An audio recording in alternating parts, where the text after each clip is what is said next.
KaraokeBooks. Beyond Good and Evil. Friedrich Nietzsche. Translated by Helen Zimmern. Chapter 1. Prejudices of Philosophers. 1. The will to truth, which is to tempt us to many a hazardous enterprise, the famous truthfulness of which all philosophers have hitherto spoken with respect. What questions has this will to truth not laid before us? What strange, perplexing, questionable questions! It is already a long story, yet it seems as if it were hardly commenced.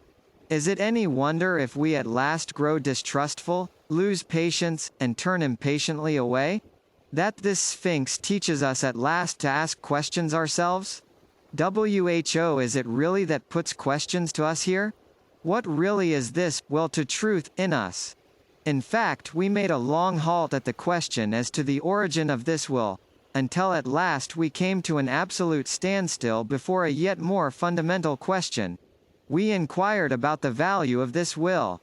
Granted that we want the truth, why not rather untruth? And uncertainty? Even ignorance? The problem of the value of truth presented itself before us, or was it we who presented ourselves before the problem? Which of us is the Oedipus here? Which the Sphinx? It would seem to be a rendezvous of questions and notes of interrogation. And could it be believed that it at last seems to us as if the problem had never been propounded before, as if we were the first to discern it, get a sight of it, and risk raising it? For there is risk in raising it, perhaps there is no greater risk. 2. How could anything originate out of its opposite? For example, truth out of error? Or the will to truth out of the will to deception? Or the generous deed out of selfishness? Or the pure sun bright vision of the wise man out of covetousness? Such genesis is impossible. Whoever dreams of it is a fool, nay, worse than a fool. Things of the highest value must have a different origin, an origin of their own.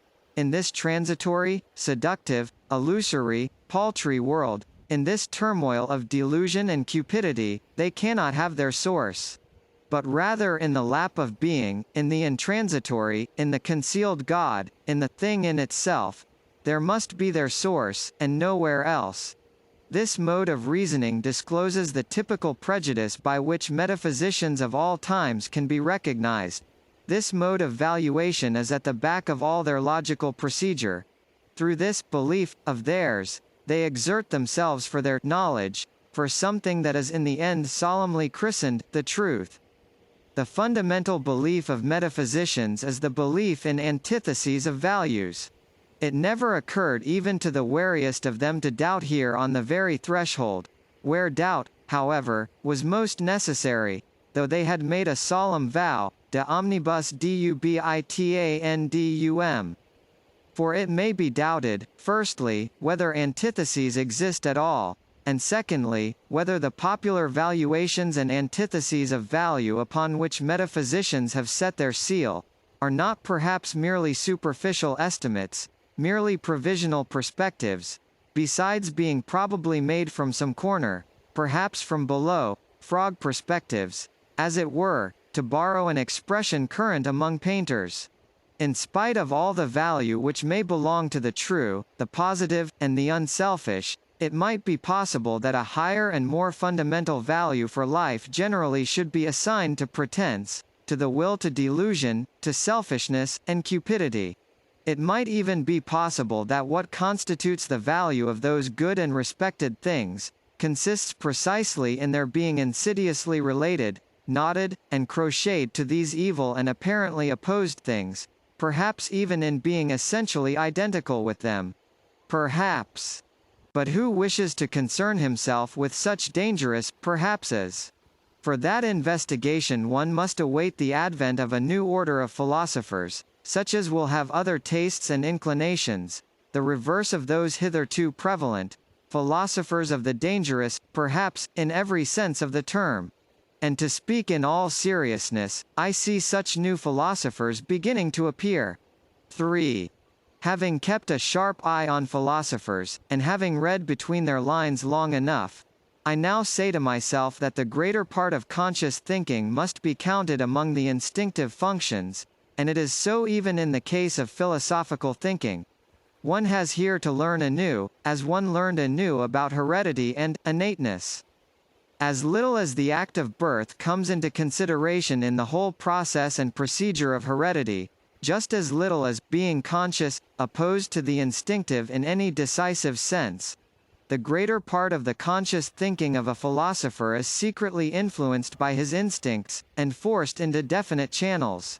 And behind all logic and its seeming sovereignty of movement, there are valuations, or to speak more plainly, physiological demands, for the maintenance of a definite mode of life, for example, that the certain is worth more than the uncertain, that illusion is less valuable than truth. Such valuations, in spite of their regulative importance for us, might notwithstanding be only superficial valuations, special kinds of niaiserie, such as may be necessary for the maintenance of beings such as ourselves. Supposing, in effect, that man is not just the measure of things. 4. The falseness of an opinion is not for us any objection to it. It is here, perhaps, that our new language sounds most strangely.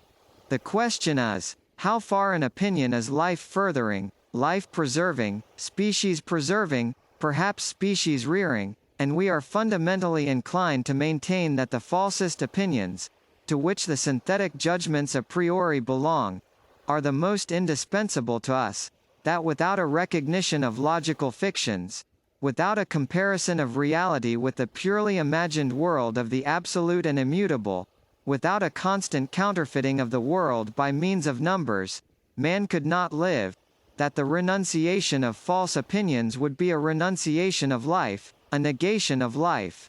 To recognize untruth as a condition of life, that is certainly to impugn the traditional ideas of value in a dangerous manner, and a philosophy which ventures to do so, has thereby alone placed itself beyond good and evil. 5.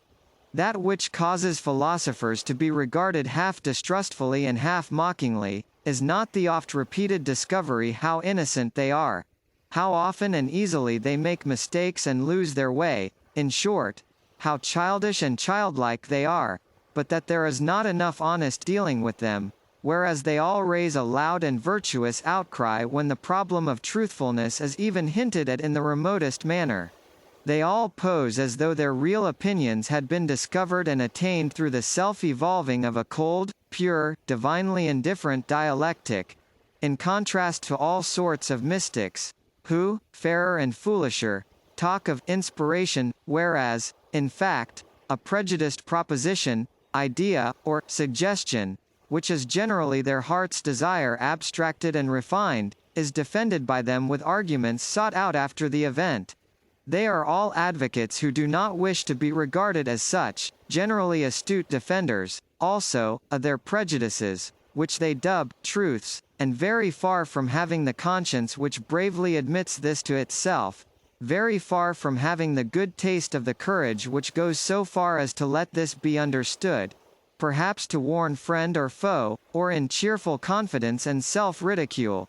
The spectacle of the tartuffery of old Kant, equally stiff and decent, with which he entices us into the dialectic by ways that lead, more correctly mislead, to his categorical imperative, makes us fastidious one smile, we who find no small amusement in spying out the subtle tricks of old moralists and ethical preachers. Or, still more so, the hocus-pocus in mathematical form, by means of which Spinoza has, as it were, clad his philosophy in mail and mask, in fact, the love of his wisdom, to translate the term fairly and squarely, in order thereby to strike terror at once into the heart of the assailant who should dare to cast a glance on that invincible maiden, that Pallas Athene. How much of personal timidity and vulnerability does this masquerade of a sickly recluse betray? 6. It has gradually become clear to me what every great philosophy up till now has consisted of, namely, the confession of its originator, and a species of involuntary and unconscious autobiography, and moreover that the moral, or immoral, purpose in every philosophy has constituted the true vital germ out of which the entire plant has always grown. Indeed, to understand how the abstrusest metaphysical assertions of a philosopher have been arrived at, it is always well, and wise, to first ask oneself, what morality do they, or does he, aim at? Accordingly, I do not believe that an impulse to knowledge is the father of philosophy, but that another impulse, here as elsewhere, has only made use of knowledge, and mistaken knowledge, as an instrument. But whoever considers the fundamental impulses of man with a view to determining how far they may have here acted as inspiring genii, or as demons and kobolds, will find that they have all practiced philosophy at one time or another, and that each one of them would have been only too glad to look upon itself as the ultimate end of existence and the legitimate lord over all the other impulses. For every impulse is imperious, and as such, attempts to philosophize. To be sure, in the case of scholars, in the case of really scientific men, it may be otherwise, better, if you will. There may really be such a thing as an impulse to knowledge, some kind of small, independent clockwork, which, when well wound up, works away industriously to that end, without the rest of the scholarly impulses taking any material part therein. The actual interests of the scholar, therefore, are generally in quite another direction, in the family, perhaps, or in money-making, or in politics. It is, in fact, almost indifferent at what point of research his little machine is placed, and whether the hopeful young worker becomes a good philologist, a mushroom specialist, or a chemist. He is not characterized by becoming this or that. In the philosopher, on the contrary, there is absolutely nothing impersonal, and above all, his morality furnishes a decided and decisive testimony as to who he is, that is to say, in what order the deepest impulses of his nature stand to each other. 7. How malicious philosophers can be. I know of nothing more stinging than the joke Epicurus took the liberty of making on Plato and the Platonists. He called them Dionysiocalates. In its original sense, and on the face of it, the word signifies flatterers of Dionysus, consequently, tyrants, accessories and lick-spittles. Besides this, however, it is as much as to say, they are all actors, there is nothing genuine about them, for Dionysiocalax was a popular name for an actor. And the latter is really the malignant reproach that Epicurus cast upon Plato. He was annoyed by the grandiose manner, the mise en scene style of which Plato and his scholars were masters, of which Epicurus was not a master. He, the old-school teacher of Samos, who sat concealed in his little garden at Athens, and wrote 300 books, perhaps out of rage and ambitious envy of Plato, who knows? Greece took 100 years to find out who the garden god Epicurus really was. Did she ever find out? 8. There is a point in every philosophy at which the conviction of the philosopher appears on the scene, or, to put it in the words of an ancient mystery, adventavit asinus, pulcher et fortissimus. 9. You desire to live, according to nature. Oh, you noble Stoics, what fraud of words! Imagine to yourselves a being like nature, boundlessly extravagant, boundlessly indifferent, without purpose or consideration, without pity or justice, at once fruitful and barren and uncertain. Imagine to yourselves indifference as a power. How could you live in accordance with such indifference? To live, is not that just endeavoring to be otherwise than this nature? Is not living valuing, preferring, being unjust, being limited, endeavoring to be different? And granted that your imperative, living according to nature, means actually the same as living according to life, how could you do differently? Why should you make a principle out of what you yourselves are, and must be? In reality, however, it is quite otherwise with you. While you pretend to read with rapture the canon of your law and nature, you want something quite the contrary, you extraordinary stage players and self-deluders. In your pride you wish to dictate your morals and ideals to nature herself, and to incorporate them therein. You insist that it shall be nature, according to the Stoa, and would like everything to be made after your own image, as a vast, eternal glorification and generalism of Stoicism. With all your love for truth, you have forced yourselves so long, so persistently, and with such hypnotic rigidity to see nature falsely, that is to say, stoically, that you are no longer able to see it otherwise, and to crown all, some unfathomable superciliousness gives you the bedlamite hope that because you are able to tyrannize over yourselves, Stoicism is self-tyranny, nature will also allow herself to be tyrannized over. Is not the Stoic a part of nature? But this is an old and everlasting story. What happened in old times with the Stoics still happens today, as soon as ever a philosophy begins to believe in itself. It always creates the world in its own image, it cannot do otherwise. Philosophy is this tyrannical impulse itself, the most spiritual will to power, the will to creation of the world, the will to the causa prima. 10.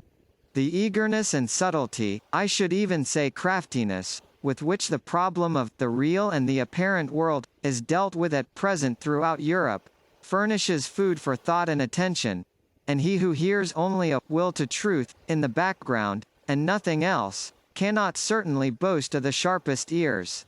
In rare and isolated cases, it may really have happened that such a will to truth, a certain extravagant and adventurous pluck, a metaphysician's ambition of the forlorn hope, has participated therein. That which in the end always prefers a handful of certainty to a whole cartload of beautiful possibilities. There may even be puritanical fanatics of conscience, who prefer to put their last trust in a sure nothing, rather than in an uncertain something. But that is nihilism, and the sign of a despairing, mortally wearied soul, notwithstanding the courageous bearing such a virtue may display. It seems, however, to be otherwise with stronger and livelier thinkers who are still eager for life. In that they side against appearance, and speak superciliously of perspective, in that they rank the credibility of their own bodies about as low as the credibility of the ocular evidence that the earth stands still, and thus, apparently, allowing with complacency their securest possession to escape. For what does one at present believe in more firmly than in one's body? Who knows if they are not really trying to win back something which was formerly an even securer possession, something of the old domain of the faith of former times, perhaps the immortal soul, perhaps the old God, in short, ideas by which they could live better, that is to say, more vigorously and more joyously, than by modern ideas. There is distrust of these modern ideas in this mode of looking at things, a disbelief in all that has been constructed yesterday and today. There is perhaps some slight admixture of satiety and scorn, which can no longer endure the bric-a-brac of ideas of the most varied origin, such as so-called positivism at present throws on the market. A disgust of the more refined taste at the village fair mottliness and patchiness of all these reality philosophasters, in whom there is nothing either new or true, except this mottliness. Therein it seems to me that we should agree with those skeptical anti-realists and knowledge microscopists of the present day. Their instinct, which repels them from modern reality, is unrefuted. What do their retrograde by paths concern us? The main thing about them is not that they wish to go back, but that they wish to get away therefrom. A little more strength, swing, courage, and artistic power, and they would be off, and not back. 11. It seems to me that there is everywhere an attempt at present to divert attention from the actual influence which Kant exercised on German philosophy, and especially to ignore prudently the value which he set upon himself. Kant was first and foremost proud of his table of categories. With it in his hand he said, "This is the most difficult thing that could ever be undertaken on behalf of metaphysics." Let us only understand this, could be. He was proud of having discovered a new faculty in man, the faculty of synthetic judgment a priori. Granting that he deceived himself in this matter, the development and rapid flourishing of German philosophy depended nevertheless on his pride, and on the eager rivalry of the younger generation to discover if possible something, at all events, new faculties, of which to be still prouder. But let us reflect for a moment, it is high time to do so. How are synthetic judgments a priori possible? Kant asks himself, and what is really his answer? By means of a means faculty, but unfortunately not in 5 words, but so circumstantially, imposingly, and with such display of German profundity and verbal flourishes, that one altogether loses sight of the comical niaiserie allemande involved in such an answer. People were beside themselves with delight over this new faculty, and the jubilation reached its climax when Kant further discovered a moral faculty in man. For at that time Germans were still moral, not yet dabbling in the politics of hard fact. Then came the honeymoon of German philosophy. All the young theologians of the Tübingen institution went immediately into the groves, all seeking for faculties. And what did they not find, in that innocent, rich, and still youthful period of the German spirit, to which Romanticism, the malicious fairy, piped and sang, when one could not yet distinguish between finding and inventing?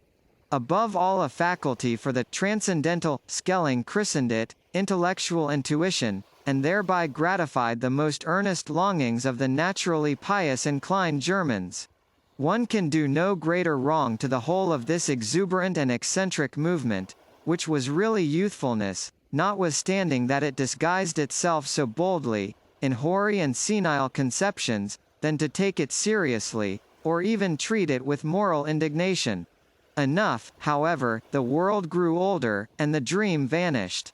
A time came when people rubbed their foreheads, and they still rub them today. People had been dreaming, and first and foremost, old Kant. By means of a means faculty, he had said, or at least meant to say. But, is that an answer?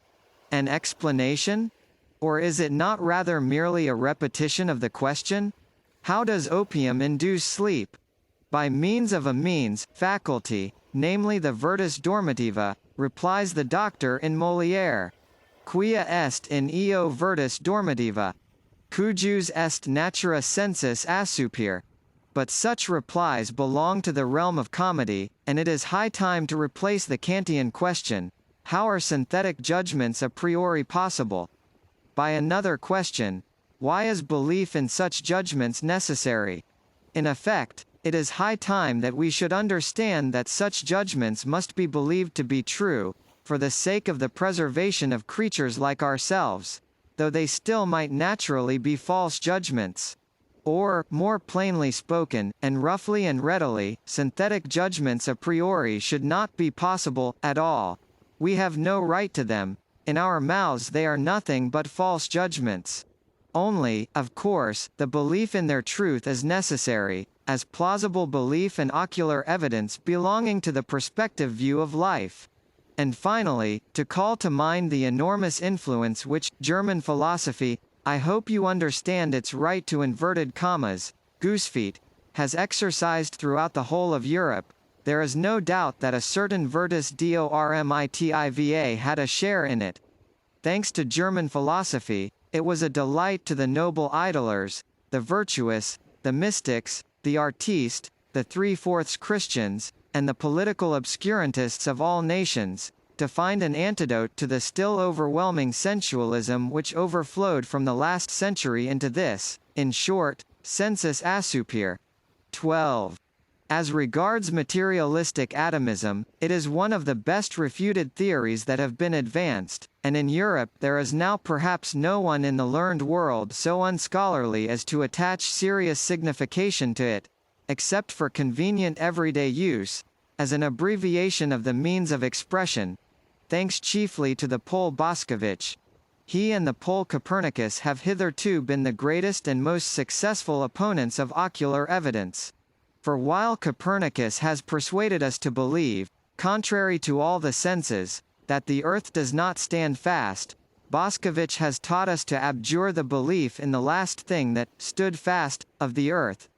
The belief in substance, in matter, in the earth residuum, and particle atom. It is the greatest triumph over the senses that has hitherto been gained on earth. One must, however, go still further, and also declare war, relentless war to the knife, against the atomistic requirements, which still lead a dangerous afterlife in places where no one suspects them. Like the more celebrated, metaphysical requirements, one must also above all give the finishing stroke to that other and more portentous atomism which Christianity has taught best and longest, the soul atomism. Let it be permitted to designate by this expression the belief which regards the soul as something indestructible, eternal, indivisible, as a monad, as an atomin. This belief ought to be expelled from science. Between ourselves, it is not at all necessary to get rid of the soul thereby, and thus renounce one of the oldest and most venerated hypotheses, as happens frequently to the clumsiness of naturalists, who can hardly touch on the soul without immediately losing it. But the way is open for new acceptations and refinements of the soul hypothesis, and such conceptions as mortal soul, and soul of subjective multiplicity, and soul as social structure of the instincts and passions, want henceforth to have legitimate rights in science. In that the new psychologist is about to put an end to the superstitions which have hitherto flourished with almost tropical luxuriance around the idea of the soul, he is really, as it were, thrusting himself into a new desert and a new distrust. It is possible that the older psychologists had a merrier and more comfortable time of it. Eventually, however, he finds that precisely thereby he is also condemned to invent, and, who knows, perhaps to discover the new. 13. Psychologists should bethink themselves before putting down the instinct of self-preservation as the cardinal instinct of an organic being. A living thing seeks above all to discharge its strength. Life itself is will to power. Self-preservation is only one of the indirect and most frequent results thereof. In short, here, as everywhere else, let us beware of superfluous teleological principles, one of which is the instinct of self-preservation. We owe it to Spinoza's inconsistency. It is thus, in effect, that method ordains, which must be essentially economy of principles. 14. It is perhaps just dawning on 5 or 6 minds that natural philosophy is only a world exposition and world arrangement, according to us, if I may say so, and not a world explanation, but in so far as it is based on belief in the senses, it is regarded as more, and for a long time to come must be regarded as more, namely, as an explanation. It has eyes and fingers of its own, it has ocular evidence and palpableness of its own. This operates fascinatingly, persuasively, and convincingly upon an age with fundamentally plebeian tastes. In fact, it follows instinctively the canon of truth of eternal popular sensualism. What is clear, what is explained? Only that which can be seen and felt. One must pursue every problem thus far. Obversely, however, the charm of the Platonic mode of thought, which was an aristocratic mode, consisted precisely in resistance to obvious sense evidence. Perhaps among men who enjoyed even stronger and more fastidious senses than our contemporaries, but who knew how to find a higher triumph in remaining masters of them. And this by means of pale, cold, grey conceptional networks which they threw over the motley whirl of the senses. The mob of the senses, as Plato said. In this overcoming of the world, and interpreting of the world in the manner of Plato, there was an enjoyment different from that which the physicists of today offer us, and likewise the Darwinists and anti-teleologists among the physiological workers, with their principle of the smallest possible effort, and the greatest possible blunder. Where there is nothing more to see or to grasp, there is also nothing more for men to do. That is certainly an imperative different from the Platonic one, but it may notwithstanding be the right imperative for a hardy, laborious race of machinists and bridge builders of the future, who have nothing but rough work to perform. 15. To study physiology with a clear conscience, one must insist on the fact that the sense organs are not phenomena in the sense of the idealistic philosophy. As such they certainly could not be causes. Sensualism, therefore, at least as regulative hypothesis, if not as heuristic principle. What? And others say even that the external world is the work of our organs? But then our body, as a part of this external world, would be the work of our organs. but then our organs themselves would be the work of our organs. It seems to me that this is a complete reductio ad absurdum, if the conception causa sui is something fundamentally absurd. Consequently, the external world is not the work of our organs. 16. There are still harmless self-observers who believe that there are immediate certainties, for instance, I think, or as the superstition of Schopenhauer puts it, I will, as though cognition here got hold of its object purely and simply as the thing in itself, without any falsification taking place either on the part of the subject or the object. I would repeat it, however, 100 times, that immediate certainty, as well as absolute knowledge, and the thing in itself, involve a contradictio in adjecto. We really ought to free ourselves from the misleading significance of words. The people on their part may think that cognition is knowing all about things, but the philosopher must say to himself, when I analyze the process that is expressed in the sentence, I think, I find a whole series of daring assertions, the argumentative proof of which would be difficult, perhaps impossible. For instance, that it is I who think, that there must necessarily be something that thinks, that thinking is an activity and operation on the part of a being who is thought of as a cause, that there is an ego, and finally, that it is already determined what is to be designated by thinking, that I know what thinking is. For if I had not already decided within myself what it is, by what standard could I determine whether that which is just happening is not perhaps willing, or feeling? In short, the assertion, I think, assumes that I compare my state at the present moment with other states of myself which I know, in order to determine what it is. On account of this retrospective connection with further knowledge, it has, at any rate, no immediate certainty for me. In place of the immediate certainty, in which the people may believe in the special case, the philosopher thus finds a series of metaphysical questions presented to him, veritable conscience questions of the intellect, to wit, whence did I get the notion of thinking? Why do I believe in cause and effect? What gives me the right to speak of an ego, and even of an ego as cause, and finally of an ego as cause of thought? He who ventures to answer these metaphysical questions at once by an appeal to a sort of intuitive perception, like the person who says, I think, and know that this, at least, is true, actual, and certain, will encounter a smile and 2 notes of interrogation in a philosopher nowadays. Sir, the philosopher will perhaps give him to understand, it is improbable that you are not mistaken, but why should it be the truth? 17. With regard to the superstitions of logicians, I shall never tire of emphasizing a small, terse fact, which is unwillingly recognized by these credulous minds, namely, that a thought comes when it wishes, and not when I wish, so that it is a perversion of the facts of the case to say that the subject, I, is the condition of the predicate, think.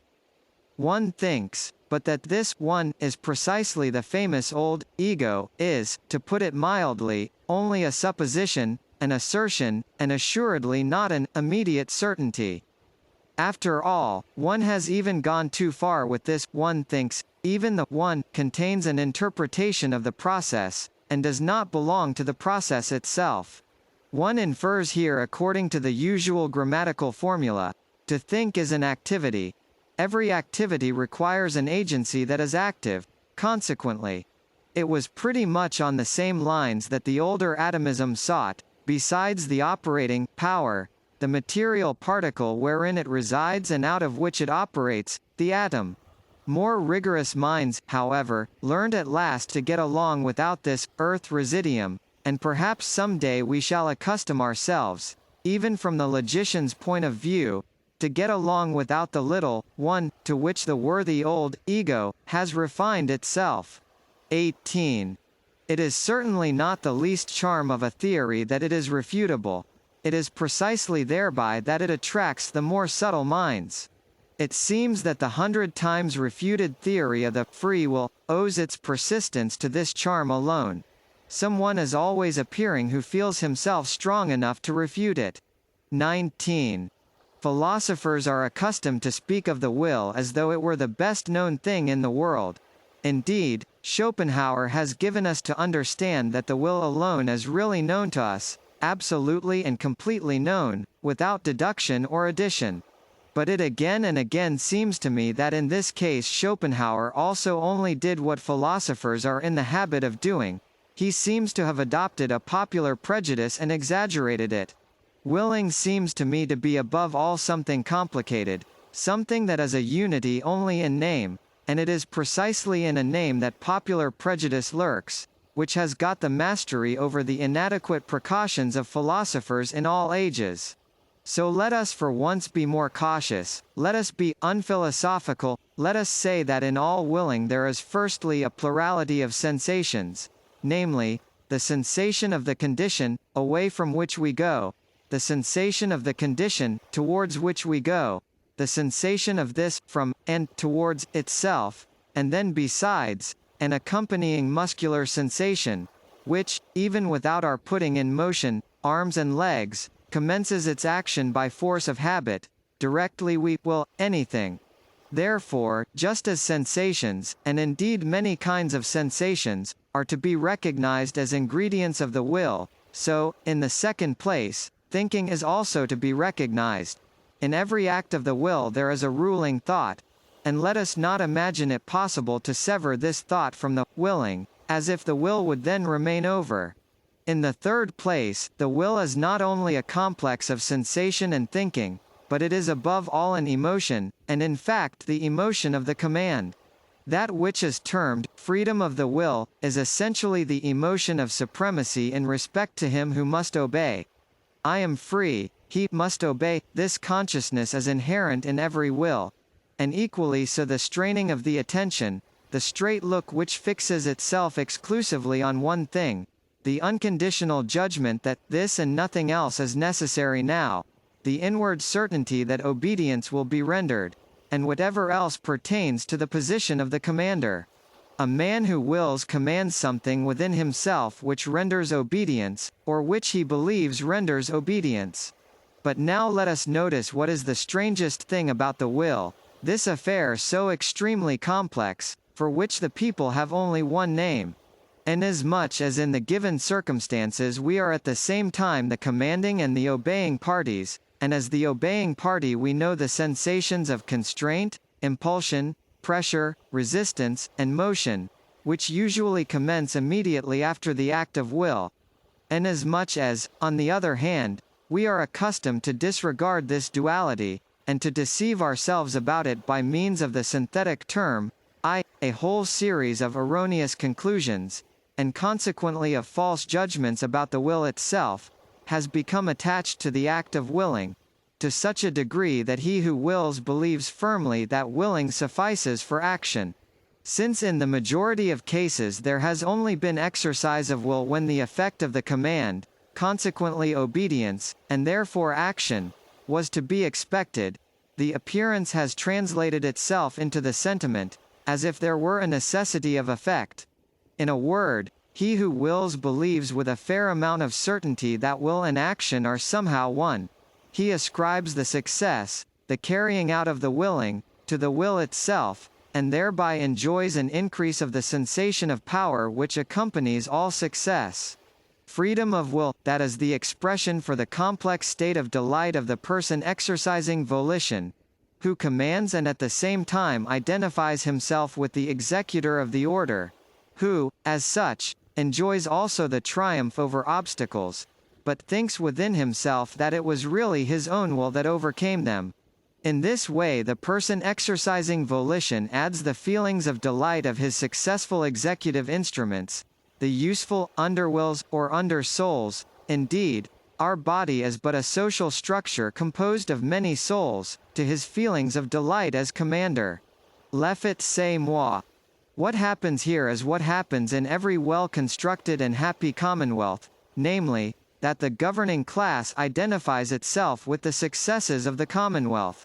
In all willing it is absolutely a question of commanding and obeying, on the basis, as already said, of a social structure composed of many souls, on which account a philosopher should claim the right to include willing as such within the sphere of morals, regarded as the doctrine of the relations of supremacy under which the phenomenon of life manifests itself. 20.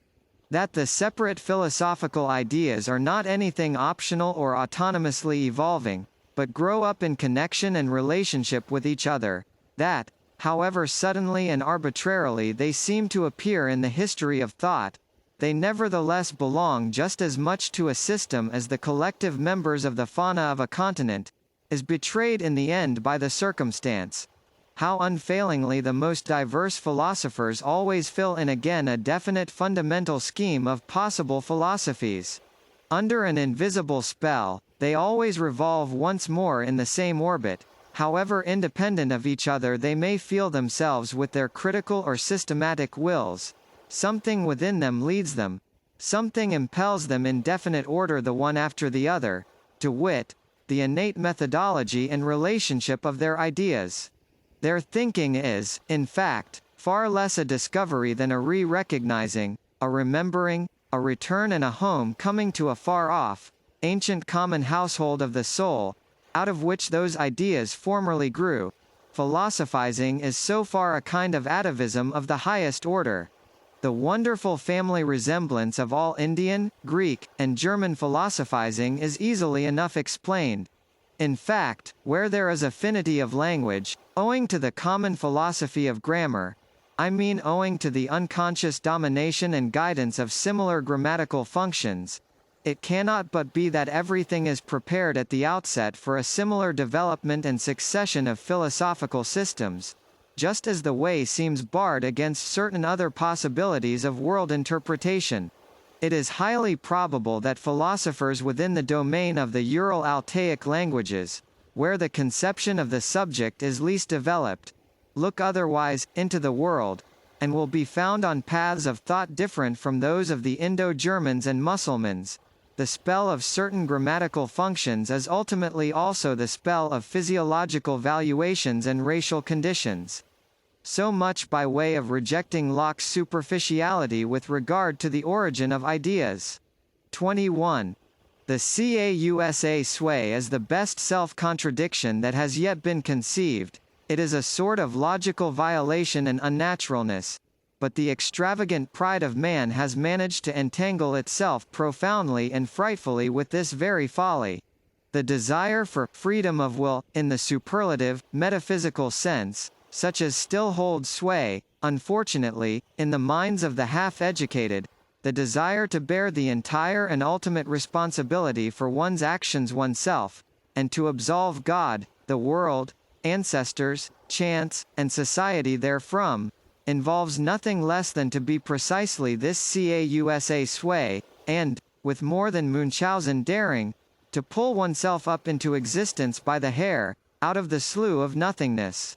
If any one should find out in this manner the crass stupidity of the celebrated conception of free will, and put it out of his head altogether, I beg of him to carry his enlightenment a step further, and also put out of his head the contrary of this monstrous conception of free will, I mean, non-free will, which is tantamount to a misuse of cause and effect. One should not wrongly materialize cause and effect, as the natural philosophers do, and whoever like them naturalize in thinking at present, according to the prevailing mechanical doltishness which makes the cause press and push until it effects its end. One should use cause and effect only as pure conceptions, that is to say, as conventional fictions for the purpose of designation and mutual understanding, not for explanation. In being in itself, there is nothing of casual connection, of necessity, or of psychological non-freedom. There the effect does not follow the cause, there law does not obtain. It is we alone who have devised cause, sequence, reciprocity, relativity, constraint, number, law, freedom, motive, and purpose.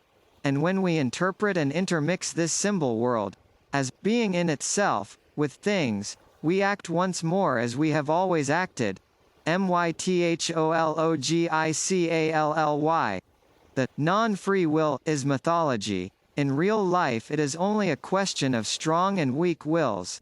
It is almost always a symptom of what is lacking in himself, when a thinker, in every causal connection, and psychological necessity, manifests something of compulsion, indigence, obsequiousness, oppression, and non-freedom. It is suspicious to have such feelings, the person betrays himself. And in general, if I have observed correctly, the non-freedom of the will is regarded as a problem from two entirely opposite standpoints, but always in a profoundly personal manner. Some will not give up their responsibility, their belief in themselves, the personal right to their merits, at any price. The vain races belong to this class. Others, on the contrary, do not wish to be answerable for anything, or blamed for anything, and owing to an inward self-contempt, seek to get out of the business, no matter how. The latter, when they write books, are in the habit at present of taking the side of criminals. A sort of socialistic sympathy is their favorite disguise. And as a matter of fact, the fatalism of the weak-willed embellishes itself surprisingly when it can pose as la religion de la souffrance humaine, that is its good taste. 22. Let me be pardoned, as an old philologist who cannot desist from the mischief of putting his finger on bad modes of interpretation, but nature's conformity to law, of which you physicists talk so proudly, as though, why, it exists only owing to your interpretation and bad philology. It is no matter of fact, no text, but rather just a naively humanitarian adjustment and perversion of meaning, with which you make abundant concessions to the democratic instincts of the modern soul. Everywhere equality before the law, nature is not different in that respect, nor better than we, a fine instance of secret motive, in which the vulgar antagonism to everything privileged and autocratic, likewise a second and more refined atheism, is once more disguised. Ni Dieu, ni maître, that, also, is what you want. And therefore, cheers for natural law, is it not so? But, as has been said, that is interpretation, not text. And somebody might come along, who, with opposite intentions and modes of interpretation, could read out of the same nature, and with regard to the same phenomena, just the tyrannically inconsiderate and relentless enforcement of the claims of power. An interpreter who should so place the unexceptionalness and unconditionalness of all will to power before your eyes, that almost every word, and the word tyranny itself, would eventually seem unsuitable, or like a weakening and softening metaphor, as being too human, and who should, nevertheless, end by asserting the same about this world as you do, namely, that it has a necessary and calculable course, not, however, because laws obtain in it, but because they are absolutely lacking, and every power affects its ultimate consequences every moment. Granted that this also is only interpretation, and you will be eager enough to make this objection. Well, so much the better. 23. All psychology hitherto has run aground on moral prejudices and timidities. It has not dared to launch out into the depths. In so far as it is allowable to recognize in that which has hitherto been written, evidence of that which has hitherto been kept silent, it seems as if nobody had yet harbored the notion of psychology as the morphology and development doctrine of the will to power, as I conceive of it. The power of moral prejudices has penetrated deeply into the most intellectual world, the world apparently most indifferent and unprejudiced, and has obviously operated in an injurious, obstructive, blinding, and distorting manner. A proper physiopsychology has to contend with unconscious antagonism in the heart of the investigator. It has, the heart, against it even a doctrine of the reciprocal conditionalness of the good, and the bad, impulses, causes, as refined immorality, distress and aversion in a still strong and manly conscience. Still more so, a doctrine of the derivation of all good impulses from bad ones. If, however, a person should regard even the emotions of hatred, envy, covetousness, and imperiousness as life-conditioning emotions, as factors which must be present, fundamentally and essentially, in the general economy of life, which must, therefore, be further developed if life is to be further developed, he will suffer from such a view of things as from seasickness. And yet this hypothesis is far from being the strangest and most painful in this immense and almost new domain of dangerous knowledge, and there are in fact 100 good reasons why every one should keep away from it who can do so. On the other hand, if one has once drifted hither with one's bark, well, very good. Now let us set our teeth firmly. Let us open our eyes and keep our hand fast on the helm. We sail away right over morality, we crush out, we destroy perhaps the remains of our own morality by daring to make our voyage thither, but what do we matter? Never yet did a profounder world of insight reveal itself to daring travelers and adventurers, and the psychologist who thus makes a sacrifice, it is not the sacrificio del intelletto, on the contrary, will at least be entitled to demand in return that psychology shall once more be recognized as the queen of the sciences, for whose service and equipment the other sciences exist. For psychology is once more the path to the fundamental problems. KaraokeBooks.